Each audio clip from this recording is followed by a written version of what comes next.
15 বছরের পুরনো ক্ষোভ থেকে শুধু পুলিশের বাড়িতেই চুরি করেন তিনি। ভারতের মধ্যপ্রদেশে এমন এক অদ্ভুত সিরিয়াল চোরকে গ্রেফতার করেছে পুলিশ। এনডিটিভি জানিয়েছে, অভিযুক্ত যুবকের নাম দীপেশ। তার বাড়ি আলিরাজপুর জেলায়। গেল 20 জানুয়ারি খান্ডোয়ার পুলিশ লাইনে সংঘটিত এক চুরির তদন্ত করতে গিয়েই তার সন্ধান মেলে। ওই রাতে কনস্টেবল করণপাল সিং ও সুরেশ খাটের বাড়িতেও চুরি হয়। এতে কয়েক লক্ষ টাকার গয়না ও নগদ অর্থ খোয়া যায়। ঘটনার পর পুলিশ লাইনের সিসিটিভি ফুটেজ বিশ্লেষণ করে সন্দেহভাজনকে শনাক্ত করা হয়। পরে অভিযান চালিয়ে দীপেশকে গ্রেফতার করা হয়। তার কাছ থেকে প্রায় 30,000 টাকা নগদ এবং কিছু গয়না উদ্ধার করেছে পুলিশ।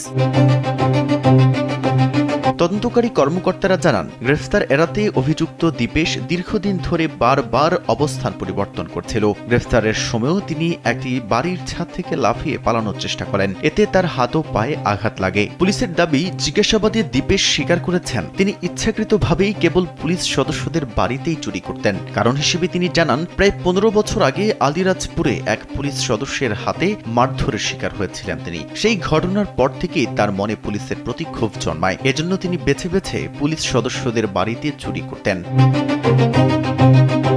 খান্ডোয়ার অতিরিক্ত পুলিশ সুপার মহেন্দ্র তার্নেকর দীপেমের এই গ্রেফতারকে বড় সাফল্য হিসেবে উল্লেখ করেছেন। তিনি বলেন, এটি কোতোয়ালি পুলিশের জন্য বড় সাফল্য। জিজ্ঞাসাবাদের মাধ্যমে তারা আরও কয়েকটি চুরির তথ্য পেয়েছেন এবং দীপকের পলাতক সহযোগীদের ধরতে অভিযান চালাচ্ছেন।